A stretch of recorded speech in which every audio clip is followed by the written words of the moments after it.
Shalom. Hello. Do you know what shalom means? I would assume it means hello or a greeting of some sort.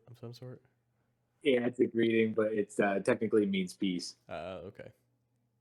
Hmm. So we're back again, starting off in Genesis 28, where we left Mm-hmm. off last time, and I think we'll just probably get right into it Mm-hmm. from last week. I'll read, we'll All talk right. about that, and get going. All right. Alrighty, sounds good to me. All right. Genesis, Bereshit, in Hebrew, chapter 28. So Yitzhak called Yaakov, and after blessing him, charged him, "You are not to choose a wife from the Hittite women. Go now to the home of Bethuel, your mother's father, and choose a wife there from the daughters of Lavan, your mother's brother. May El Shaddai bless you, make you fruitful, and increase your descendants until they become a whole assembly of peoples. And may he give you the blessing which he gave Abraham, you and your descendants with you, so that you will possess the land you will travel through, the land God gave to Abraham." So Yitzhak sent Yaakov away, and he went to Padan Aram, to Laban, son of Bethuel the Aramite, the brother of Rivkah, Yaakov, and Esau's mother. Now Esau saw that Yitzhak had blessed Yaakov, and sent him away to Padan Aram to choose a wife from there, and that as he blessed him, he charged him, "You are not to choose a Canaanite woman as your wife." Master. And that Yaakov had listened to his father and mother, and gone to Padan Aram. Esau also saw that the Canaanite woman did not please Yitzhak his father. So Esau went to Ishmael and took, in addition to the wives he already had, Machalat, the daughter of Ishmael, Abraham's son, the sister of Neviat, to be his wife. Yaakov went out from Beersheba and traveled toward Haran. He came to a certain place and stayed the night there. Because the sun had set, he took a stone from the place, put it under his head, and lay down there to sleep. He dreamt that there before him was a ladder resting on the ground, with its top reaching to heaven, and the angels of Adonai were going up and down on it. Then suddenly Adonai was standing there next to him, and he said, "I am Adonai, the God of Abraham, your grandfather, the God of Yitzhak. The land on which you are lying I will give to you and to your descendants. Your descendants will be as numerous as the grains of dust on the earth. You will expand to the west and to the east, to the north and to the south. By you and your descendants, all the families of the earth will be blessed. Look, I am with you. I will guard you wherever you go. I will bring you back into this land, because I won't leave you until I have done what I have promised you." Yaakov awoke from his sleep and said, "Truly, Adonai is in this place, and I didn't know it." Then he became afraid and said, "The place is fearsome. This has to be the house of God. This is the gate of heaven." Yaakov got up early in the morning,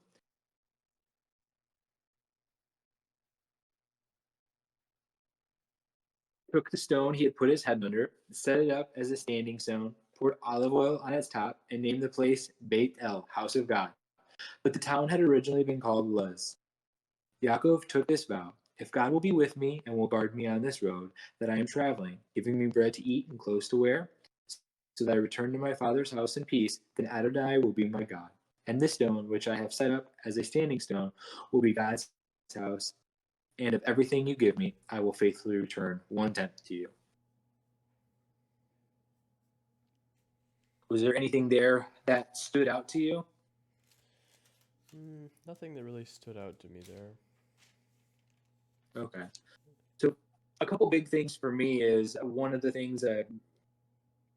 So, I got a new Bible this week, and a lot of the names are in Hebrew, so that's why they're Right. probably going to sound different when I read mine or you're reading yours. So, Yitzhak, Isaac, called Yaakov, Jacob, and told him not to choose a wife from the Hittite woman. And so, that's just very interesting to me in the importance of who he's talking about connecting with, right? Whether it's a life partner, a wife, whether it's friends, who we choose to spend our time with and how they impact us and they influence us. So the Hittite women, they were into adultery, having foreign gods, and those types of things. And so that was something that was very displeasing to Yaakov and to Rebecca. So there's really two reasons that he's leaving, right? One is last week we saw that Esau is very angry with him about for stealing his birthright. Mm-hmm. And then two is it doesn't seem like there are there's a suitable mate for him. And so for me, the application is really just trying to place importances, being picky about who we choose, whether it's as a partner or as our friends, because they do influence us. And these are the people that we are spending our time with on a constant basis. And I've always had this idea that the things we allow our senses to taste, smell, see, hear really become part of who we are. So the more that we spend time around these things, the music we listen to, the TV that we watch, the books that we read, maybe the foods that we smell, even sugar pies or sugar pies. What the heck? Candy and those type of things. Eating that nonstop isn't good for us, right? It does our body no benefit. The music we listen to, the people we surround ourselves, if there's negative people, the things that we watch, those types of things, they become who we are. And for me, I know that as I've previously done that, the more that I kind of get into things that I really shouldn't be into, it pulls me away more from who I am, my moral standard, my moral compass, and I just start struggling, and I'm just like fighting for materialism is what I would say. Maybe is it materialism? Is it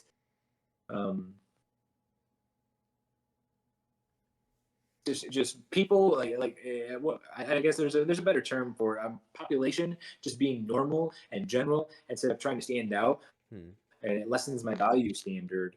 The second thing was where Yaakov laid his head, that there's an idea in Jewish thought that this is the exact same spot that when Abraham went up to the mountain to prepare a sacrifice, when he took Isaac with him and he had him bound, that this is that exact same spot.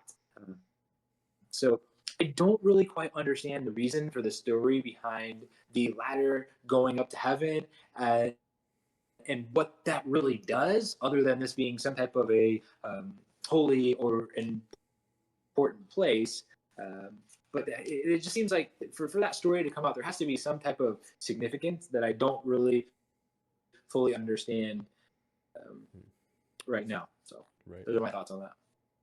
Okay. You want me to keep reading? Yeah, unless you have anything to say about what I said, yeah, go ahead.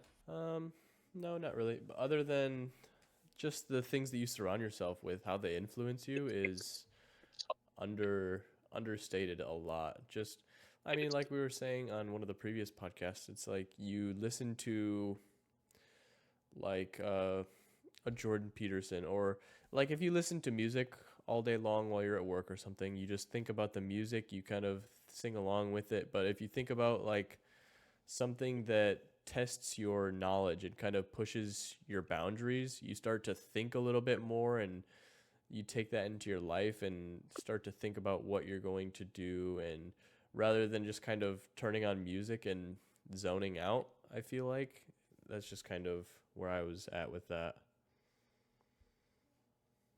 Yeah. So for me, this is something that I've been thinking about a lot, is that there's essentially 3 different genres of music that I listen to that can really change who I am. It's almost like I become a chameleon based on the type of music I'm listening to.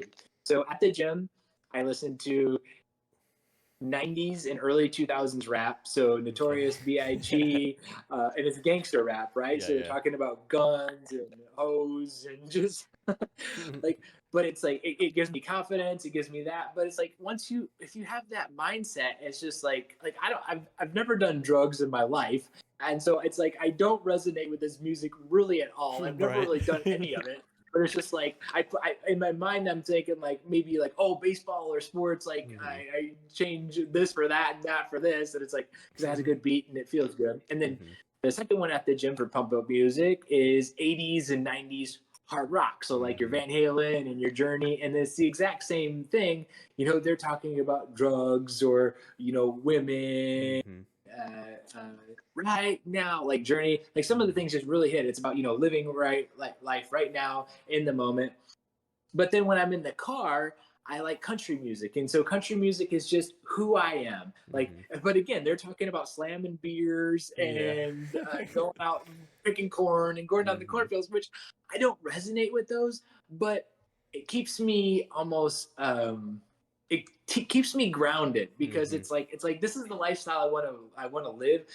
It's not about the materialism, and that's what they're really singing about. Is Right. just like the easygoing lifestyle about how things don't really matter. Uh, just not having nice things, but going out and enjoying life and what there is. And so I guess sometimes I just catch myself in the mindset that whatever music I'm listening to and what that creates, and then what types of thoughts those creates and Mm-hmm. create in my head, because I have to be very, very careful that those don't become who I am. And that's where I kind of bring up this, what we listen to, it Yeah. does matter. And so I've started really questioning, like, how big of a role does this play, even though I'm just using it for pump up music and workout music in the gym? How does this affect the rest of my life and my mindset and those types of things? Yeah, that makes sense. So Yeah. It's the little things that add up. yeah, because I mean, once you start drinking sugar or whatever it is, you take small poison by the amount. It's like the frogs, right? Mm-hmm. So if you put them in water and then you boil it slowly, they sit there and they Mm-hmm. just and die. And it's just like, what about these things? I don't really realize the ramifications that this probably has on my life. Right. Yeah, that makes sense. Alrighty, chapter 29. Jacob arrives in Padan Aram. Then Jacob continued on his journey and came to the land of the eastern peoples. There he saw a well in the open country, with 3 flocks of sheep lying near it, because the flocks were watered from that well. The stone over the mouth of the well was large. When all the flocks were gathered there, the shepherds would roll the stone away from the well's mouth and water the sheep. Then they would return the stone to its place over the mouth of the well. Jacob asked the shepherds, "My brothers, where are you from?" "We're from Haran," they replied. He said to them, "Do you know Laban, Nahor's grandson?" "Yes, we know him," they answered. Then Jacob asked them, "Is he well?" "Yes, he is," they said. "And here comes his daughter Rachel with the sheep." "Look," he said, "the sun is still high. It is not time for the flocks to be gathered. Water the sheep and take them back to the pasture." "We can't," they replied, "until all the flocks are gathered and the stone has been rolled away from the mouth of the well. Then we will water the sheep." While he was still talking with them, Rachel came with her father's sheep, for she was a shepherd. When Jacob saw Rachel, daughter of his uncle Laban, and Laban's sheep, he went over and rolled the stone away from the mouth of the well and watered his uncle's sheep. Then Jacob kissed Rachel and began to weep aloud. He had told Rachel that he was a relative of her father and a son of Rebekah, so she ran and told her father. As soon as Laban heard the news about Jacob, his sister's son, he hurried to meet him. He embraced him and kissed him and brought him to his home, and there Jacob told him all these things. Then Laban said to him, "You are my own flesh and blood." After Jacob had stayed with him for a whole month, Laban said to him, "Just because you are a relative of mine, should you work for me for nothing? Tell me what your wages should be." Now Laban had 2 daughters. The name of the older was Leah, and the name of the younger was Rachel. Leah had weak eyes, but Rachel had a lovely figure and was beautiful.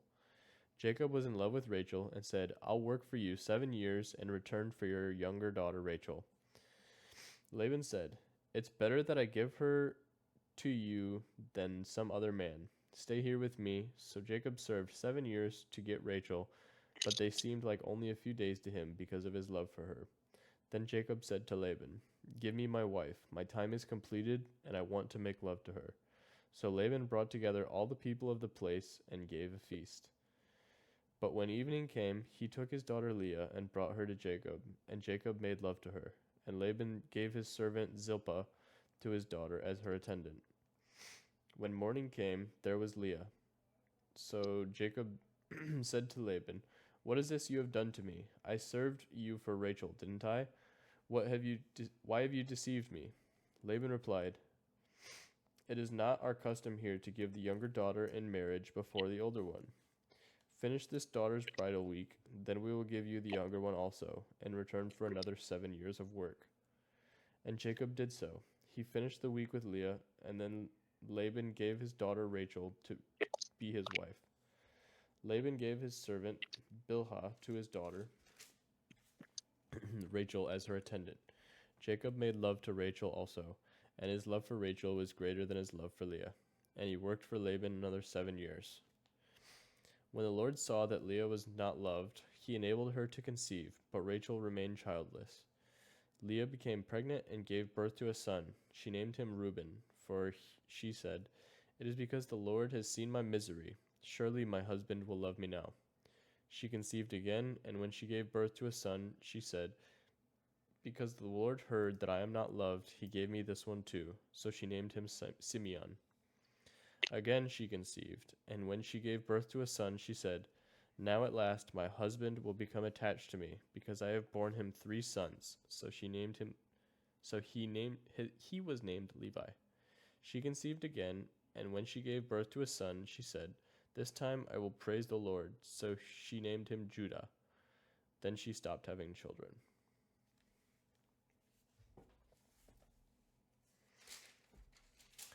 Anything to add there? I mean, there's a couple of questions, and I used to have a better understanding of this, but when Jacob came up to the watering well, there was a specific reason that that rock was there, and they weren't going to remove it, um, specific for a time. And I don't know if it was because whenever you're close to a well, it's a prime territory for other groups of want to fight over it. So if everybody from that group is there together, it keeps other people from coming up and trying to take advantage of it. I don't really remember that, but it's just an interesting story. It's like, why do they tell that part of it? It seems like it has to have some significance as to, well, we're not supposed to take the rock off now, but now you did take the rock off. So it's like, well, what was the point of telling us that the rock wasn't supposed to get taken Right. off the stone? Right. You know what I mean? Yeah. And then when we go down here to, like, it talks about Leah and Rachel. So the thought is that Leah had soft eyes, and so what essentially I believe that is saying is talking about that she had beautiful eyes. So that was a very attractive feature on her. Whereas Rachel, it seems like she was just beautiful all over. Um, but and then you go like, how do you not know who you're Right. being given Mhm. like on your wedding night? Like, is it as absolutely pitch black? And if it is, like, are Yeah. you're not like talking at all? Like Yeah. you they're not twins. Like, Mhm. do they speak the same? Like, how is that possible for you to just be like, hold up, like, we're not doing this. Like, what are you doing here, bro? Like, Yeah.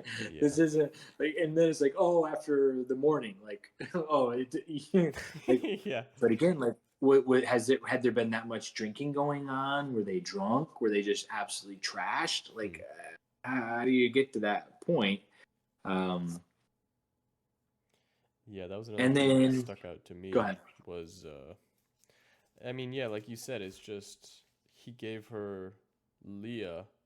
He gave him Leah instead of Rachel, but it's like oh, that's one thing that stood out to me. It's like, how do you not notice like immediately?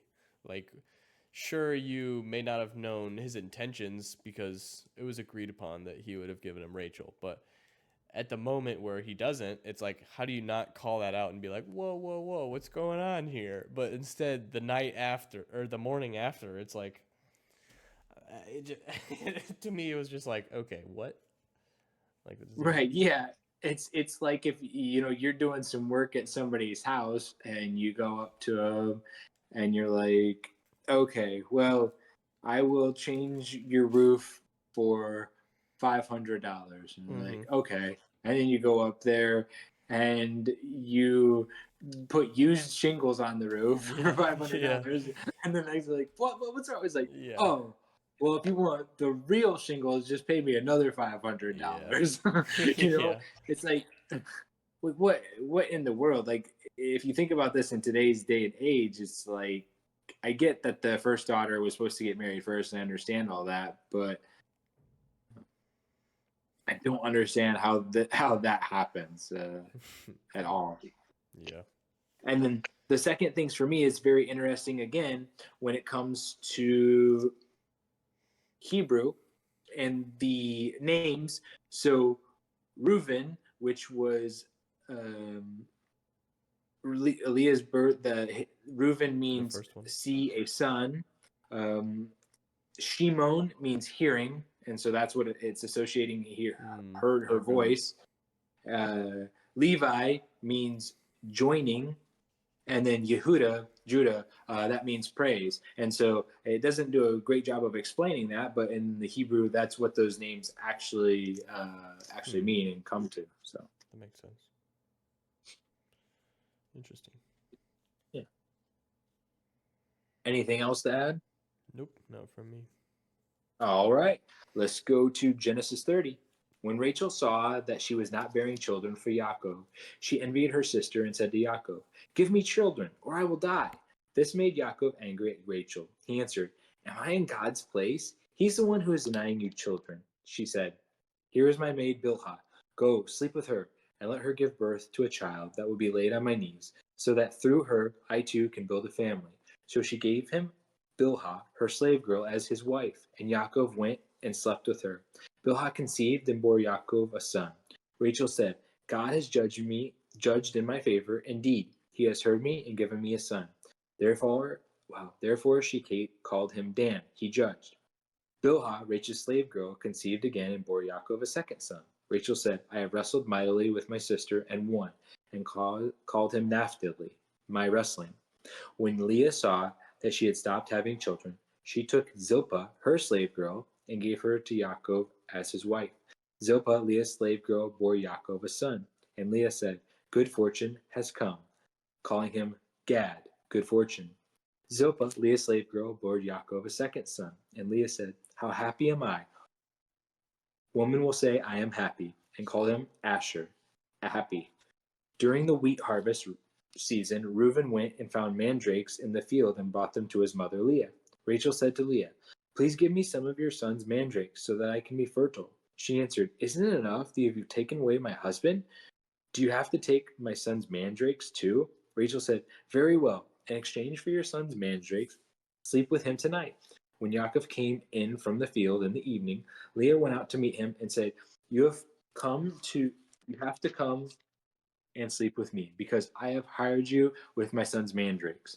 So Yaakov slept with her that night. God listened to Leah, and she conceived and bore Yaakov a fifth son. Leah said, "God has given me hire because I have gave my slave girl to my husband." So she called him Yizakar, hire, reward. Leah conceived again and bore a sixth son to Yaakov. Leah said, "God has given me a wonderful gift. Now at last my husband will live with me, since I have borne him six sons." And she called him Zebulun, living together. After this she gave birth to a daughter and named her Dinah. Controversy over rights. Then God took note of Rachel, heeded her prayer, and made her fertile. She conceived and had a son and said, "God has taken away my disgrace." She called him Joseph. May he add, saying, "May Adonai add to me another son." After Rachel had given birth to Joseph, Yaakov said to Laban, "Send me on my way so that I can return to my own place, to my own country. Let me let me take my wives for whom I have served you and my children, and let me go. You know very well how faithfully I have served you." Laban answered him, "If you regard me favorably, then please listen. I have observed the signs that Adonai has blessed me on account of you. Name your wages," he said. "I will pay them." Yaakov replied, "You know how faithfully I have served you, and how your livestock have prospered under my care. The few you had before I came have increased substantially. Adonai has blessed you wherever I went. But now, when will I provide for my own household?" Laban said, "What should I give you?" "Nothing," answered Yaakov. "Just do this one thing for me. Once more I will pasture your flock and take care of it. I will also go through the flock and pick out every speckled, spotted, or brown sheep and every speckled or spotted goat. These and their offspring will be in my wages, and I will let my integrity stand as witness against me in the future. When you come to look over the animals constituting my wages, every goat that isn't speckled or spotted and every sheep that isn't brown will count stolen by me." Laban replied, "As you have said, so be it." That day Laban removed the male goats that were streaked or spotted, and all the female goats that were speckled or spotted, every one with white on it, and all the brown sheep turned them over to his sons, and put 3 days' distance between himself and Yaakov. Yaakov fed the rest of Laban's flocks. Yaakov took fresh cut branches from poplar, almond, and plane trees and made white streaks on them by peeling off the bark. Then he set the rods he had peeling upright in the water troughs so that the animals would see them when they came to drink. And since They bred when they came to drink. The animals mated inside of the rods and gave birth to streaked, speckled, and spotted young. Yaakov divided the lambs and had the animals mate with the streak and the brown in the flock of Laban. He also kept his own livestock separate and did not have them mixed with Laban's flocks. Whenever the hardier animals came into heat, Yaakov would set up the rods in the watering troughs so that the animals would see them and conceive in front of them. But he didn't set up the rods in the front of the weaker animals. Thus, the more feeble were Laban's and the stronger Yaakov's. In this way, the man became very rich and had large flocks, along with male and female slaves, camels, and donkeys.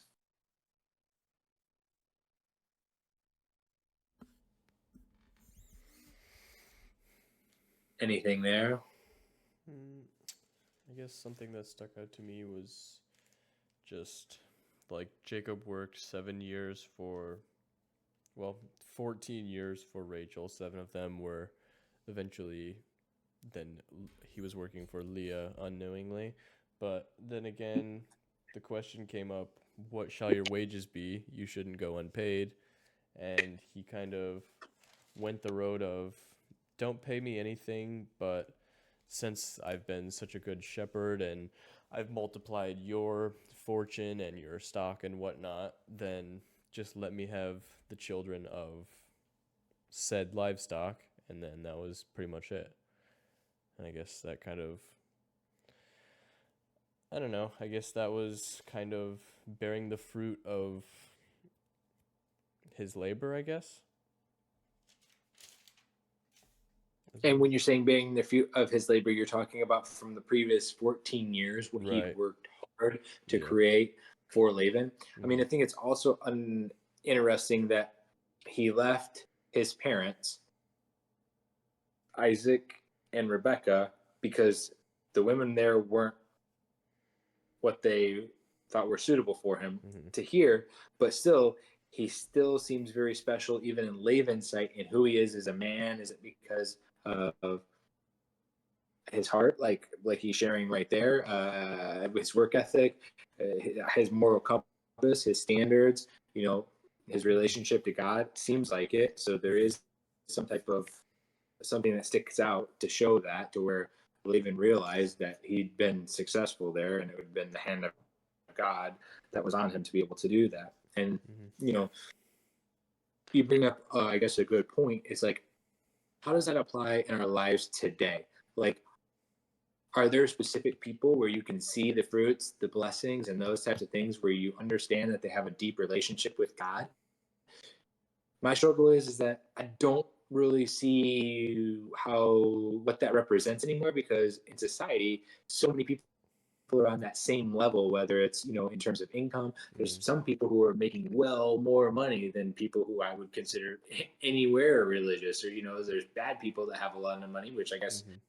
back then you can see examples of that too. But it's like, what do we use to be able to determine how close someone is with God now? Do you have any thoughts on that?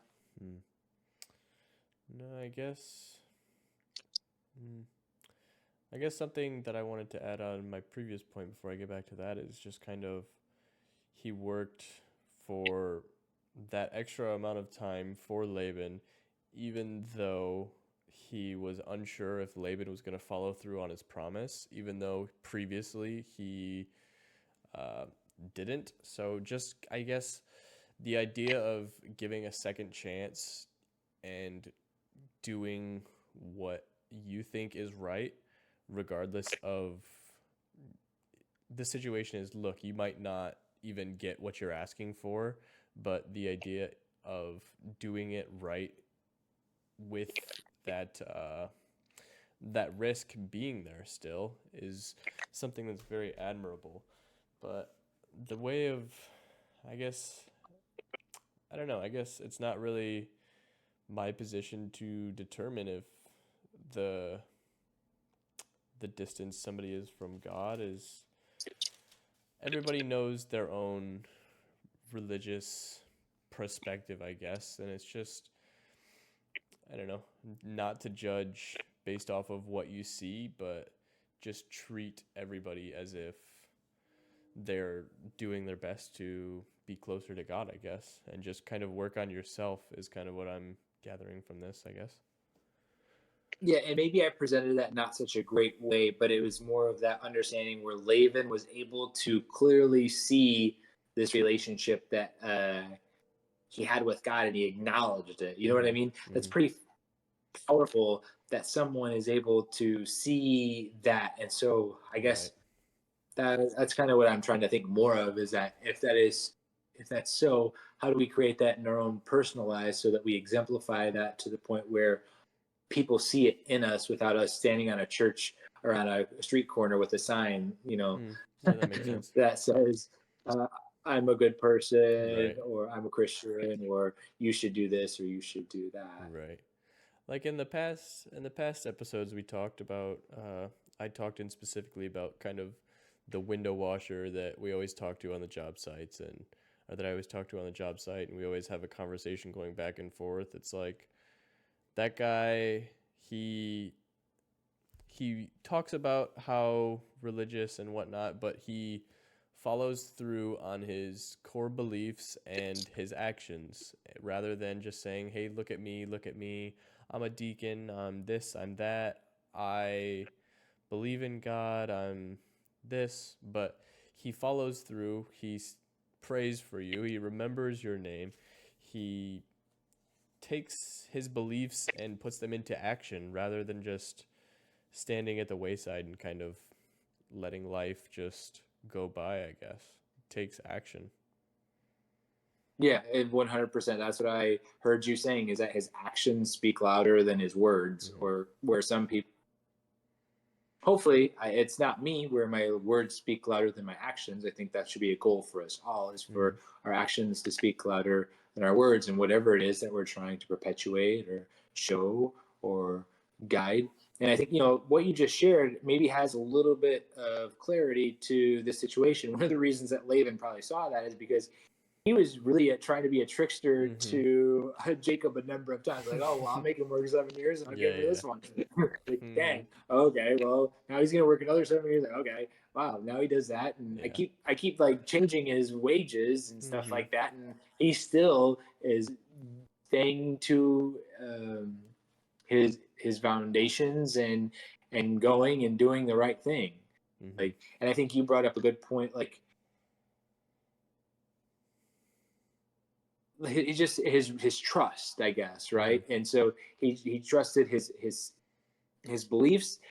He's stuck to what he believed, and I think in today's day and age, it's very difficult to try to trust others. Like, if you go to a job and be like, "Oh, I'll just start working here, and you pay me whatever you think I'm Yeah. worth," it's like, Yeah. no, like, what's your offer? I'll tell you my offer. Yeah. Come to agreement, Yeah, and yeah. then we'll get there. But it's not going to be just like, "Oh, we'll see," or anything like that. Yeah.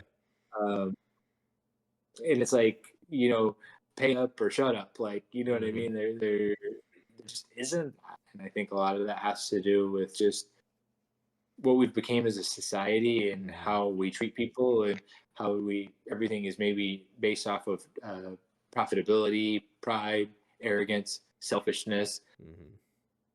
and those types of things. I think the last thing that I guess I want to kind of bring up is, like, if you look at these women and just how important it was for them to have children, and how hard they fought for essentially their husband to be able Mm-hmm. to give them more children and bring on more seed. And it's just, obviously we're at the very beginning of time still in the creation of this world, and how Mm-hmm. many people there probably were on the earth in them. And the more people you have, the more family you have, the more you can accomplish and Mm-hmm. build, whether it's farms or houses, or the bigger your army is, or any of Right. those things. So you can see the importance, but still, it's just, even in society today, that family unit is still powerful. Mm-hmm. The more people you have behind you, the stronger you can be. Whereas, I think sometimes a lot of people, it's often said that it's selfish to not have kids and to just have animals and stuff like that. And it's like,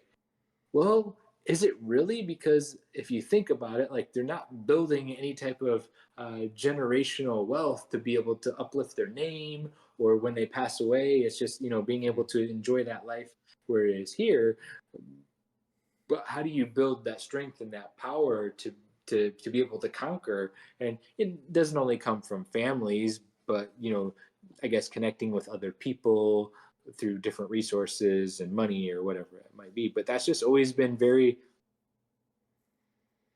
interesting to me because for me, children bring me a lot of joy. So I just enjoy being around them. I enjoy hearing the laughter and being able to impact kids versus maybe just seeing what they can do for me and Right. taking care of my corn or my beans Yeah, so yeah. that I don't have to work so hard or anything like that. Right. Helping me raise my cattle so that we don't have to look for food during the winter or anything like that. So. Yeah. And I think again that's kind of another way of looking at it is the same. Like we've gotten to the point where we don't really have to worry about things like that. So we don't see our children as our workers anymore. We bring children up in this world to live with us, to grow with us, to just be a part of each other's lives rather than I'm going to have a child to build up my army or to raise my cattle or farm for me or whatever. But back in those days, it was you farm and you get to eat, or you don't farm and you starve. So Yeah. I feel like that's a big difference. Yeah, I mean, how fortunate are we in this today's day and age where we overthink things and most of our mental problems are based on what we don't have or what has happened to us versus here it's just try to survive. Yeah, Like let's yeah. just try to not get eaten by tigers or lions. Let's Hmm. try to make sure that the Ishmaelites aren't coming over to steal our wells or to try to Right. kill us or like it's just like I live inside this four corners of a wall where the Yeah. safety I can sleep very easily at night. I've never really had an issue sleeping. I turn on my noisemaker and Oh I yeah. sleep very soundly. Yeah. So I mean it's just it's great in one way where technology and the advancements have come.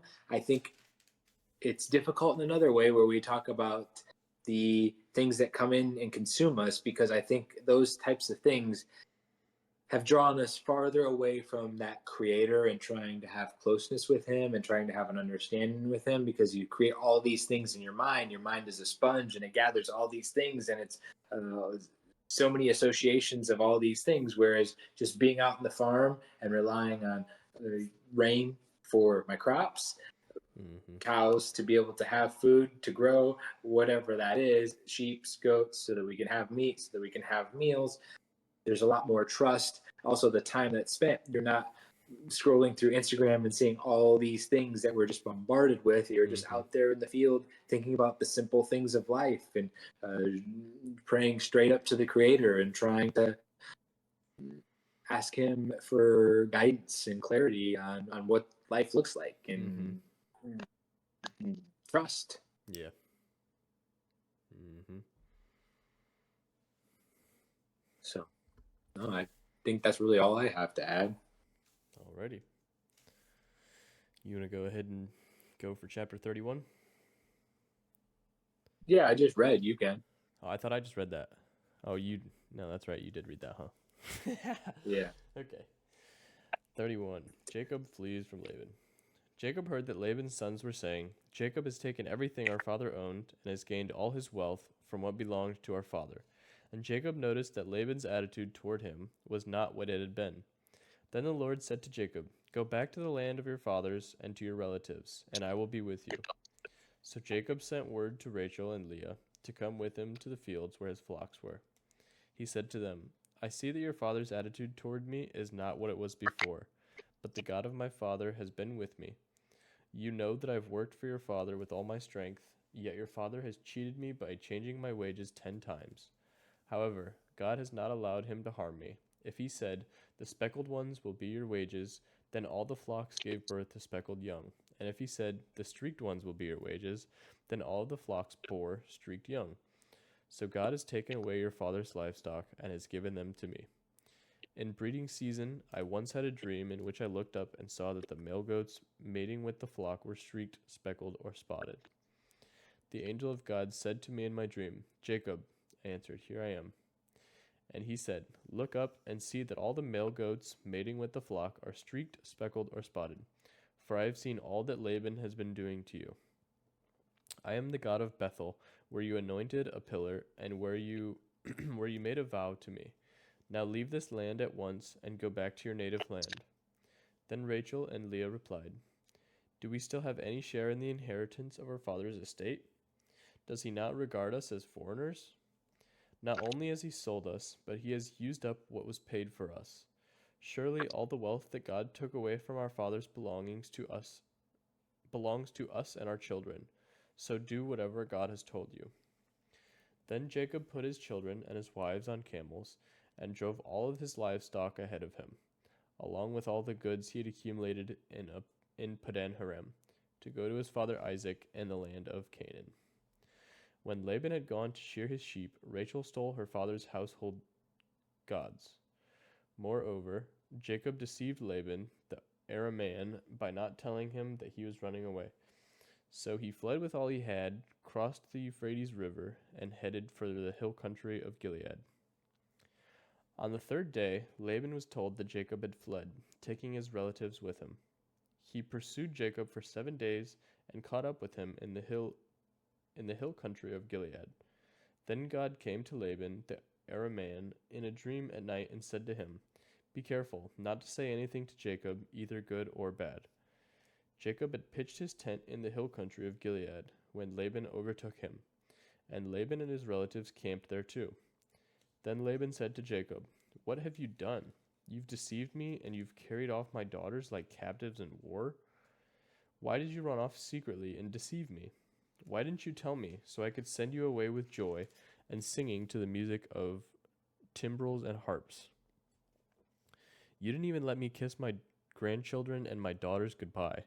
You have done a foolish thing. I have the power to harm you, but last night the God of your father said to me, 'Be careful not to say anything to Jacob, either good or bad.' Now you have gone off because you long to return to your father's household. But why did you steal my gods?" Jacob answered Laban, "I was afraid, because I thought you would take your daughters away from me by force. But if you find anyone who has your gods, that person shall not live. In the presence of our relatives, see yourself whether there is anything of yours here with me, and if so, take it." Now Jacob did not know that Rachel had stolen the gods. So Laban went into Jacob's tent, and into Leah's tent, and into the tent of the 2 female servants, but he had found nothing. After he came out of Leah's tent, he entered Rachel's tent. Now Rachel had taken the household gods and put them inside her camel's saddle, and was sitting on them. Laban searched through everything in the tent, but found nothing. Rachel said to her father, "Don't be angry, my lord, that I cannot stand up in your presence. I'm having my period." So he searched, he could not find the household gods. Jacob was angry and took Laban to task. "What is my crime?" he asked Laban. "How have I wronged you that you hunt me down? Now that you have searched through all my goods, what have you found that belongs to your household? Put it here in front of your relatives and mine, and let them judge between the 2 of us.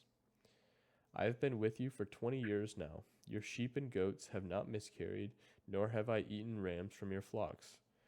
I did not bring you animals torn by wild beasts. I bore the loss myself, and you demanded payment from me or for whatever was stolen by day or night. This was my situation. The heat consumed me in the daytime, and the cold at night, and sleep fled from my eyes. It was like this for 20 years I was in your household. I worked for you 14 years for your 2 daughters and 6 years for your flocks, and you changed my wages 10 times.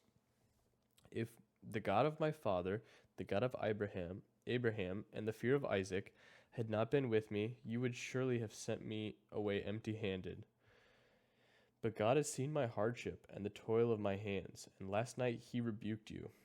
Laban answered Jacob, "The women are my daughters, the children are my children, and the flocks are my flocks. All you see is mine, yet what can I do today about these daughters of mine, or about the children they have borne?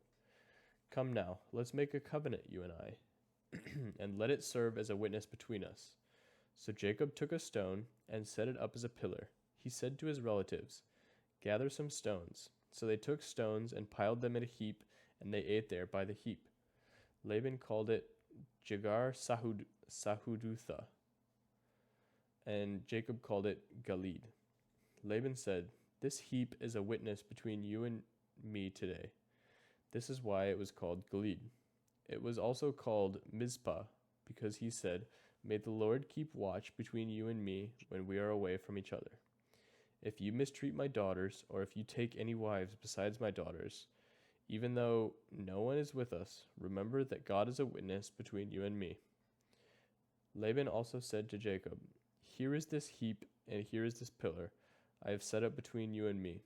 This heap is a witness, and this pillar is a witness, that I will not go past this heap to your side to harm you, and that you will not go past this heap and pillar to my side to harm me.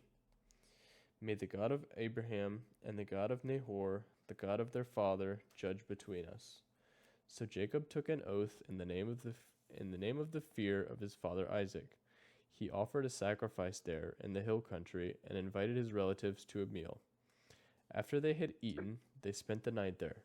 Early the next morning, Laban kissed his grandchildren and his daughters and blessed them. Then he left and returned home.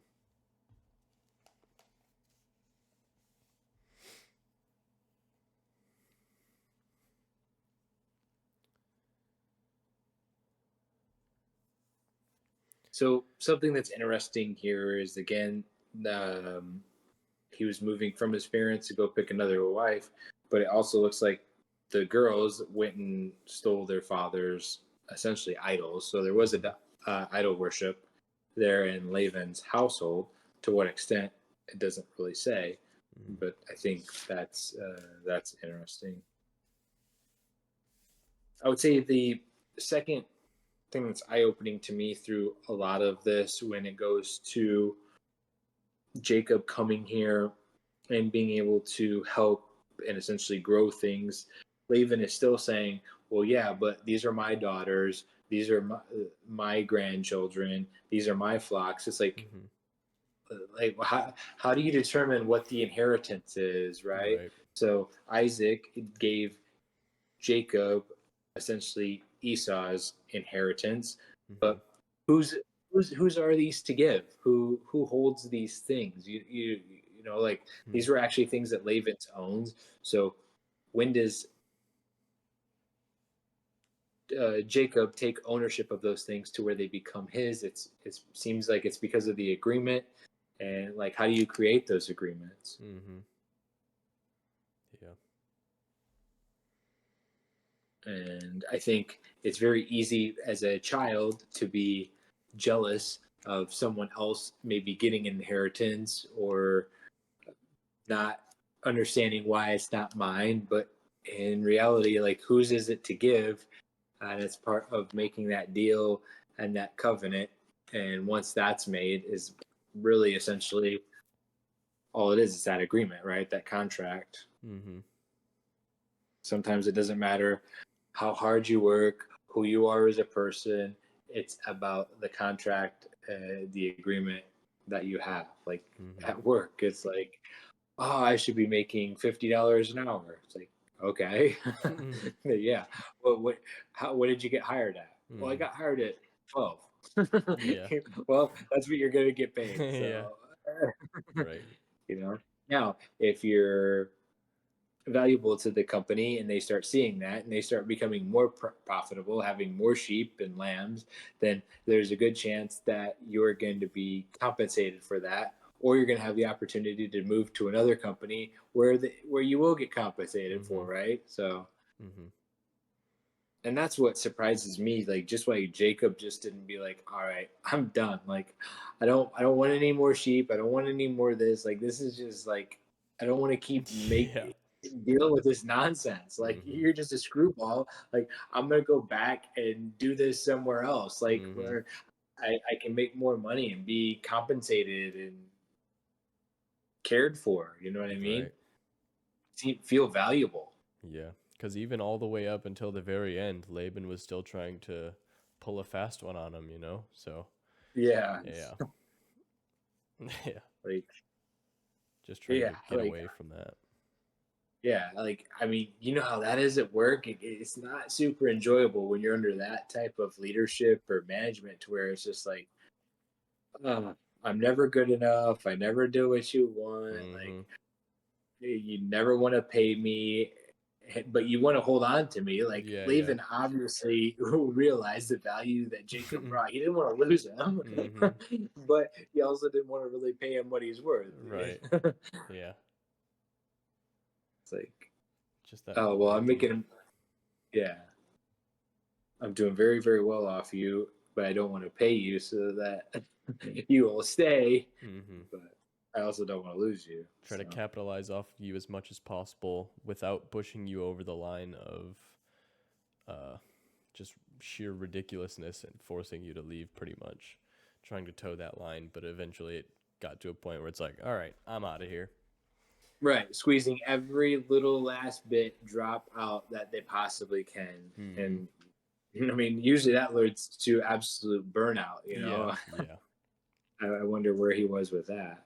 Mm-hmm.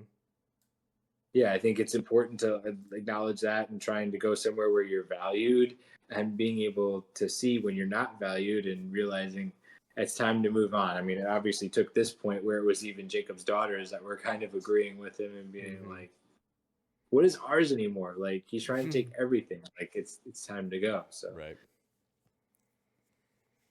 yeah. Mm-hmm.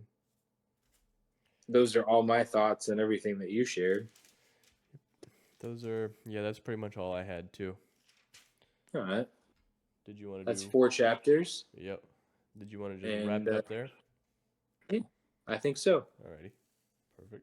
All you guys listening, I hope you're enjoying. If you have any comments, there's anything you want to share about what we're reading, maybe some enlightening things or some questions that you might have so that we can ponder them together, we would love to hear. And we're just enjoying doing this, trying to go on this journey that we call life and being better today than we were yesterday with the hopes of being better tomorrow than we were today. Mm-hmm.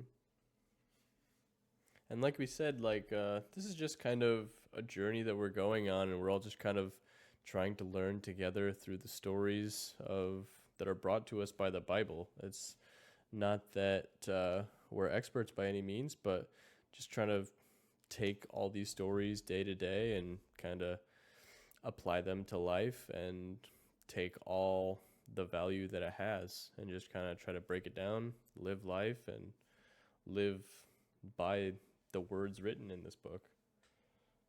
Yeah, and before this podcast, me and Jake had a discussion about kind of what our goals were with this, and our goals are somewhat different, and what we're trying to learn, and how this is applied, or how we're applying it to ourselves, and Mm-hmm. what we're trying to gain out of it, and how we're trying to study it, and those types of things, and that's okay.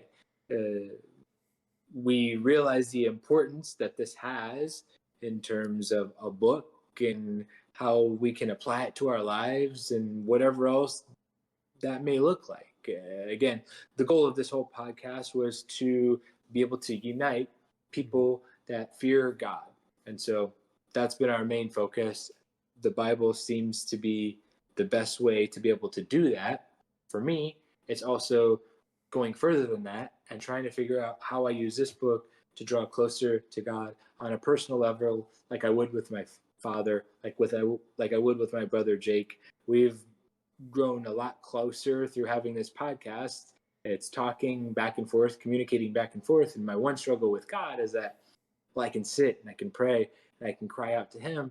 Sometimes I don't hear that audible voice, and I don't know if it's just me or I don't know what it is, but sometimes it's difficult to just be able to understand where He's at and do that. Now, I was brought some really nice comfort this weekend by just being able to enjoy going to church and being able to have that. And I was brought a lot of comfort in that. And so I feel like that was from God. So there are those opportunities, and it doesn't always have to just be an audible voice, but my eyes and my ears, maybe all my senses have to be open to it. Mm-hmm. Yeah. Yep. I think we're kind of continuing in the story of Jacob this week, and next week will probably be a little bit more of the story of Jacob and him returning to his father, and that household, and yeah, kind of see where it goes from there, and just continue kind of learning each and every day. Yeah, and then and we're gonna see as kids get older, all the Mm-hmm. boys, Yep. how they're raised. Yep. So Alrighty. send you guys off with that. Yep. Lila Tov. That means All good night. right. Night, everybody.